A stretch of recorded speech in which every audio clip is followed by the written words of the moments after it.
for several years, I'm in awe of the caliber, quality, uniqueness, and creativity of our applicants. Admittedly, as a committee, we've often engaged in rather feisty, heated debates over who may be the most deserving applicant. This year, however, I can candidly state that one candidate truly stood out as the best among the best, Jean Del Colli, from Burlington County Institute of Technology. The depth and breadth of this year's honoree is nothing short of remarkable.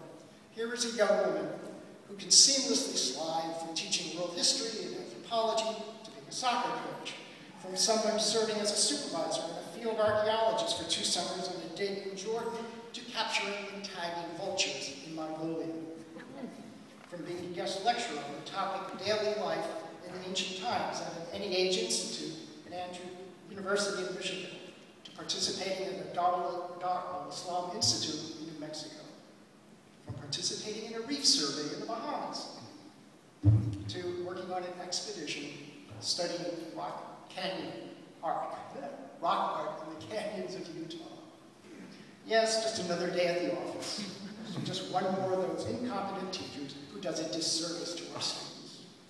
To quote Jean's principal, Joseph Venuto, whether students are learning how to analyze Renaissance art, participating in historical fiction book club, or debating the values that are needed to make an effective government, they take away a unique experience from her world history class that they will never forget. Academically, Jean earned a BA from Stockton College, including a year abroad at Homerton College, affiliated with Cambridge University in England. She also has a master's in liberal studies from Rutgers. There, her thesis was written on the topic, The Ethics and Politics of Cultural Property. Jean has also received a postgraduate diploma in Politics and International Studies from the University of Warwick in Coventry, England. So, with a strong academic background, a wealth of life experiences that most of us can only dream about, we are truly blessed to have such an amazing educator in our state. Here is a woman who has such a passion, not only for teaching, but for lifelong learning, which is what this council is all about. Perhaps the consummate compliment comes from one of Jean's students, Sandina St. Ellen. I walked into room 507, unaware I was in for the challenge of my life. Ms. Del Colli believed that all her students were capable of understanding more than what our textbooks could provide. From ancient Egypt to modern day culture, Ms. Del Colli has had some sort of personal knowledge to share with us. On a personal note, allow me to state to all those critics of our public education system that as a parent, I would be both proud and honored to have had my child sit in Jean Del Colli's class. Thus, while many of us across the U.S. viscerally respond to the efforts and successes of what Geoffrey Canada, the CEO of the Harlem Children's Zone, the focus of the acclaimed documentary, Waiting for Superman, and Davis Guggenheim, the film's director, we can proudly state that we have found our superwoman. It is my honor to present this year's recipient of the New Jersey Council for the Humanities Award, Ms. Jean Del Colli.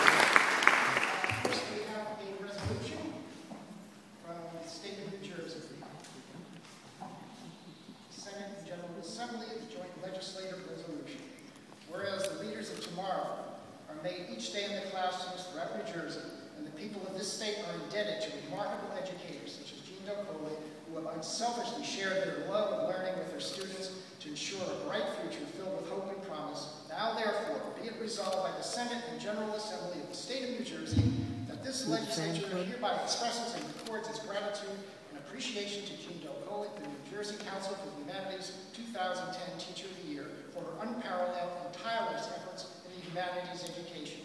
Commends her unique skills and abilities as a teacher and extends sincere best wishes for continued success in all her endeavors.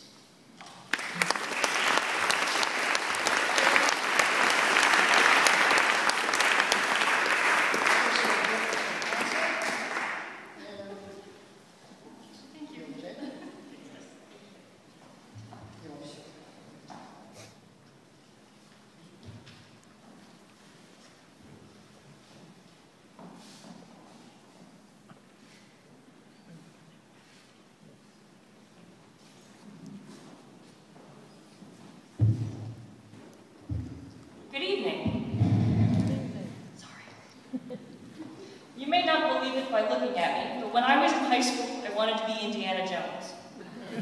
Just when I was ready to purchase my signature hat and whip, I found out that the reality of archaeology meant I would spend my life covered in dirt with no need for cute shoes. Yeah, and by the way, it wasn't the dirt that I minded. I never lost my fascination for archaeology, but expanded it to include a love of travel, history, politics, and culture. With a few college degrees under my belt, and the guidance of a very influential teacher, mentor, and friend who saw my potential at the age of 17, I translated my passion for learning into a love of education. I teach at the Burlington County Institute of Technology, which is a full-day vocational and technical high school with over 1,200 students. Not only do my students come out with a full high school diploma, but they are also qualified and certified to work in any number of fields upon graduation. When I arrive at school every day, the diverse number of shops allow me to get any number of things accomplished under one roof. I can get my car fixed, my heating and air conditioning checked, my hair done, a dress designed, flower arrangements created, special events catered, my blood pressure checked, have a robot built, a logo created, business cards or engraved invitations produced, a house designed, my computer fixed, a website created, a radio built, learn what to do during an emergency disaster, and if I had a dog or children, I could get the dog groomed and then drop off the kids at preschool. To top it all off, I can have my whole day filmed and put on TV. In order to make history challenging and relevant to my students, I need to take into account that most of them are spatial and bodily learners who are incredibly creative, and so I have to think outside of the box. In my classes, we learn the Chinese dynasties in order by singing them to the tune of Frere Jacques. It works. We decide what to do about nuclear proliferation by creating websites called wikis, where the students have to address the Senate Foreign Relations Committee and advise them on what to do with our nuclear arsenal. We blog about current events and how a lack of knowledge can sometimes lead to fear. We learn how to analyze art and literature in the Renaissance, debate the qualities necessary to make an effective government during the Enlightenment, and lastly, we learn how to analyze artifacts and debate where they belong and who they belong to. Incorporating the humanities into my history lessons allows me to make history more hands-on so that it becomes more alive for my students and they begin to see the relevance of past events to their own lives. There is no greater reward for me than the light bulb moment when a student has an epiphany and discovers that knowledge is connected and history doesn't happen in a vacuum. When Jane called me this summer to inform me that I had won the Teacher of the Year award, she had a hard time tracking me down because I was living in a yurt in Mongolia without electricity, running water, or Wi-Fi, because I was doing an environmental preservation project.